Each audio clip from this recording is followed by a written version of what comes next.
Hello everyone, welcome to KV teachers guild. So बच्चों, आज हम डिस्कस करेंगे class 8 history second chapter from trade to territory के NCERT question answers. सबसे पहला क्वेश्चन है match the following. First word is diwani. East India Company को land revenue collect करने का जो राइट मिला था उसे दीवानी कहा जाता था। So diwani was right to collect land revenue. Tipu Sultan को टाइगर ऑफ मैसूर कहते थे। फौजदारी अदालत क्रिमिनल कोर्ट था। रानी चन्नम्मा ने कित्तूर में एक एंटी ब्रिटिश मूवमेंट को लीड किया था और ब्रिटिश आर्मी में जो इंडियन सोल्जर्स सिपाही थे उनको सिपाही कहा जाता था। सो ये मैचिंग होगी। Second question is fill in the blanks. The British conquest of Bengal began with the battle of. किस बैटल के बाद ब्रिटिशर्स ने बंगाल को कॉन्क्वेस्ट करना शुरू कर दिया? ये थी बैटल ऑफ प्लासी, जो कि 1757 में हुई थी between Robert Clive and Sirajuddaulah. Sirajuddaulah जो कि बंगाल के लास्ट नवाब थे। Next is Hyder Ali and Tipu Sultan was the rulers of. ये दोनों थे rulers of Mysore. Dalhousie implemented the doctrine of. Dalhousie ने डॉक्ट्रिन ऑफ लैप्स को इंप्लीमेंट किया था इन 1852 जब ये गवर्नर जनरल थे। और इसके अकॉर्डिंग, डॉक्ट्रिन ऑफ लैप्स के अकॉर्डिंग, अगर कोई चाइल्डलेस किंग है तो वो किसी बच्चे को अडॉप्ट नहीं कर सकता। उसका जो किंगडम है वो फिर ब्रिटिशर्स के अंडर चला जाएगा। Next is Maratha kingdom. Kingdoms were located mainly in the blank parts of India. ये इंडिया के साउथ वेस्ट पार्ट में रूल कर रहे थे। जो महाराष्ट्र के आसपास का रीजन है वो मराठास के अंडर में था। Okay, next question is state whether true और फॉल्स। स्टेटमेंट से आपको ट्रू है या फॉल्स है ये बताना है। The Mughal empire became stronger in the 18th century. Mughal empire 18th century में स्ट्रॉन्गर और मजबूत हो गया था। ये बिल्कुल फॉल्स स्टेटमेंट है। इनफैक्ट 18th सेंचुरी में वो वीक होना स्टार्ट हो गया था। 1757 में हमने देखा बैटल ऑफ प्लासी हुआ, उसके बाद ब्रिटिशर्स ने रूल करना शुरू कर दिया था और मुगल्स वीक होने लगे थे। The English east India company was the only European company that traded with India. ये भी फॉल्स स्टेटमेंट है। ब्रिटिशर्स के अलावा इंडिया में डच, पोर्चुगीज, फ्रेंच ये ट्रेडर्स भी आए थे। Next is Maharaja Ranjit Singh was the ruler of Punjab. ये ट्रू स्टेटमेंट है। The British did not introduce any administrative changes in the territories they conquered. जिन टेरिटरीज को ब्रिटिशर्स ने कॉन्कर किया, जीता, उनमें कोई भी एडमिनिस्ट्रेटिव चेंजेस इन्होंने नहीं किए। ये फॉल्स स्टेटमेंट है। इनफैक्ट बहुत सारे चेंजेस ब्रिटिशर्स ने अपने टाइम पीरियड में किए थे। Fourth question is what attracted European trading companies to India. किन चीज़ों ने यूरोपियन ट्रेडिंग कंपनीज को इंडिया की तरफ अट्रैक्ट किया? So the European trading companies were attracted due to the following reasons. Number 1, cheap and fine quality of silk and cotton. Starting में हमने देखा ट्रेडिंग कंपनी से ट्रेड के लिए ही आई थी। सो जो यहाँ का सिल्क की क्वालिटी और कॉटन की क्वालिटी बहुत अच्छी थी और वो बहुत सस्ते भी थे। और spices like pepper, clove, cardamom and cinnamon etcetera.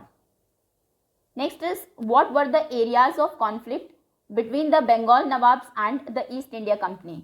Bengal नवाब्स और ईस्ट इंडिया कंपनी के बीच में कॉन्फ्लिक्ट का, उनकी जो झगड़े थे उसका क्या रीजन था? So the areas of conflict between Bengal Nawabs and the East India Company were: number 1, the Bengal Nawabs denied concession to the East India Company on many occasions. कई बार ईस्ट इंडिया कंपनी जब concession मांगती थी trading के लिए तो Bengal nawabs ने मना कर दिया। They demanded large tributes from the company's right to trade, कि आपको राइट टू ट्रेड हम देंगे, आप व्यापार यहाँ कर सकते हैं, लेकिन उसके बदले में बहुत सारे ट्रिब्यूट्स नवाब्स ने मांगे ईस्ट इंडिया कंपनी से। They denied the company any right to mint coins. Company coins mint करना चाहती थी खुद के, तो नवाब्स ने उसको भी मना कर दिया। They stopped the company from extending its fortification. उन्होंने जो फोर्टिफाई किया था टाउन को, फोर्टिफिकेशन को एक्सटेंड करने से भी नवाब्स ने मना कर दिया। And the company denied to pay taxes. Company ने टैक्स देने से मना कर दिया। The company officials wrote disrespectful letters to the नवाब्स एंड ह्यूमिलेटेड देम। ऐसा भी कहा गया कि जो कंपनी के ऑफिशियल्स थे वो नवाब को डिसरेस्पेक्टफुल लेटर्स लिखते थे और उनको ह्यूमिलेट करते थे। Next question is how did the assumption of Deewani benefit the East India company. Deewani rights मिलने के बाद ईस्ट इंडिया कंपनी को क्या फायदे हुए? So the East India Company benefited in the following ways. Number 1, it allowed the company to use the vast revenue resources of Bengal. Diwani ने ही company को अलाउ किया कि अभी वो बंगाल के रेवेन्यू रिसोर्सेज को यूज कर सकती थी। मतलब बंगाल के लोगों से टैक्स कलेक्ट करने का एक्सक्लूसिव राइट अभी कंपनी के पास था। Now trade was fully controlled by the East India company. Bengal में जो भी ट्रेड व्यापार हो रहा था वो पूरे तरीके से ईस्ट इंडिया कंपनी के कंट्रोल में था। अभी किसी भी नवाब से उन्हें परमिशन लेने की कोई ज़रूरत नहीं थी। Company used the revenues from India to finance its expenses. Company के जो खर्चे थे उसको भी वो इंडिया से मिलने वाले रेवेन्यू से ही फाइनेंस कर रही थी।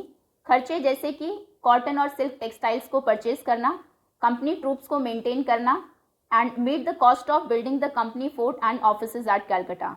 कैलकाटा में कंपनी के जो किले ऑफिसेज बन रहे थे, तो ये सभी खर्चे करने के लिए पहले उन्हें ब्रिटेन से गोल्ड मंगवाना पड़ता था, लेकिन अभी इंडिया से मिलने वाला जो टैक्स है वही काफ़ी था। And revenue of Bengal was use to finance exports of Indian goods. Indian goods के एक्सपोर्ट को भी उन्होंने इस रेवेन्यू से ही फाइनेंस किया। 7th question is explain the system of subsidiary alliance. Subsidiary alliance का जो सिस्टम शुरू किया था कंपनी ने, उसको एक्सप्लेन करना है।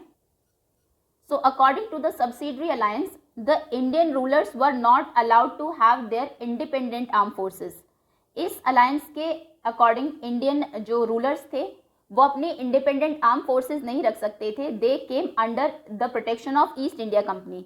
ईस्ट इंडिया कंपनी अपनी आर्मी मेंटेन करेगी और वो उन रूलर्स को प्रोटेक्ट करेगी। Major effects of this system was as follow. इसके मेजर इफेक्ट्स ये थे। Number 1, East India Company became the guardian of the territories that it took under the alliance. जिस भी अलायंस के अंदर इन्होंने जिस भी टेरिटरीज को इन्होंने सब्सिडरी अलायंस के अंडर ले लिया है, अभी ईस्ट इंडिया कंपनी उसकी गार्डियन बन गई है, वही उसको गार्ड करेगी। The Indian rulers had to pay for the subsidiary forces. जो सब्सिडरी फोर्सेस कंपनी मेंटेन कर रही है उसके लिए पैसा रूलर्स को देना होगा, that the company was suppose to maintain for the purpose of their protection. क्योंकि हम आर्मी मेंटेन कर रहे हैं आपकी प्रोटेक्शन के लिए, तो पैसा हमें आप देंगे। And last one is if the Indian rulers fail to make the payment, अगर वो पेमेंट नहीं दे पाते थे ट्रूप्स को, then part of their territory was taken away as penalty. तो पेनल्टी के तौर पे उनकी एक ज़मीन का हिस्सा वो ले लेते थे। Next question is in what way was the administration of the company different from that of Indian rulers. Indian rulers का और कंपनी का जो एडमिनिस्ट्रेशन था उन दोनों में क्या डिफरेंसेस थे। So the difference in the administration of the company and that of the Indian rulers is given below. सबसे पहले कंपनी एडमिनिस्ट्रेशन में the company divided the territories into presidencies. जो भी टेरिटरीज कंपनी के अंडर में थी उसको उन्होंने प्रेसिडेंसीज में डिवाइड कर दिया। और 18th सेंचुरी में 3 मेन प्रेसिडेंसीज थी, Bengal, Madras and Bombay. Indian rulers के एडमिनिस्ट्रेशन में Indian rulers divided the territories into district, pargana, tehsil and parishad. Governor ruled the administrative units. In administrative units presidencies को गवर्नर रूल करते थे एंड जमींदार और peasants were responsible for their units. जिन units में इंडियन रूलर्स ने डिवाइड किया था उनको जमींदार या फिर पीजेंट्स रूल करते थे। Governor general was the head of the state. अभी सभी प्रेसिडेंसीज का जो हेड है वो गवर्नर जनरल होता था और यहाँ पर सभी जो यूनिट्स हैं उनके हेड थे किंग या फिर नवाब। एडमिनिस्ट्रेशन के लिए कुछ एक्ट्स इन्होंने इंट्रोड्यूस किए कंपनी ने, जैसे कि regulating act, Indian council act. और इंडियन रूलर्स ने कोई ऐसा एक्ट वो नहीं लेकर आए, वो यूज करते थे फरमान्स को। 9th question is describe the changes that occurred in the composition of the company's army. Company की आर्मी का जो कॉम्पोजिशन था, मतलब उनमें क्या चीजें कितनी थी, उसमें क्या चेंजेस हुए, इसको डिस्क्राइब आपको करना है। So the changes that occurred in the composition of the company's army were as follow. सबसे पहले the company began recruitment for its own army. अपनी खुद की आर्मी के लिए रिक्रूटमेंट कंपनी ने शुरू की, which came to be known as the sipahi army, जिसको सिपाही आर्मी कहा जाता था। Like the Mughal army, Mughal army के जैसे ही the company's army was also compose of the cavalry. Cavalry मतलब घुड़सवारों की जो सेना होती थी जिसमें घोड़े के ऊपर बैठकर लोग लड़ते थे, तो कंपनी की आर्मी में भी मुगलों की तरह कैवलरी भी थे और इन्फेंट्री रेजिमेंट्स, इन्फेंट्री मतलब जो पैदल चलते थे सिपाही, वो भी थे, with the cavalry dominating the army. और सबसे ज़्यादा आर्मी में कैवलरी होते थे, पहले घुड़सवारों की सेना ज़्यादा होती थी। As the warfare technology change from the 1820s, 1820s के बाद लड़ाइयों की टेक्नोलॉजी बदल गई, अभी गन्स आ गई, कैनन्स, तोपें आ गई। So the cavalry recruitment of the company's army declined. अभी उन्होंने घुड़सवारों को रिक्रूट करना कम कर दिया। Infantry regiments now became more important. क्योंकि बंदूकों को चलाने के लिए इन्फेंट्री जो पैदल सिपाही चलते थे उनकी ज़रूरत होती थी। तो अभी इन्फेंट्री ज़्यादा होने लगी और अर्ली 19th सेंचुरी में the British began to develop a uniform military culture उन्होंने डेवलप करना शुरू किया। Soldiers were given European style training, drill and discipline. Soldiers proper discipline में रहते थे, उनको यूरोपियन स्टाइल में ट्रेनिंग और ड्रिल्स दी जाती थी। एक लेकिन गलती की उन्होंने कि कास्ट एंड कम्युनिटी की जो फीलिंग्स थी उसको इग्नोर किया। Okay, so that's all students, इसी के साथ चैप्टर ओवर होता है।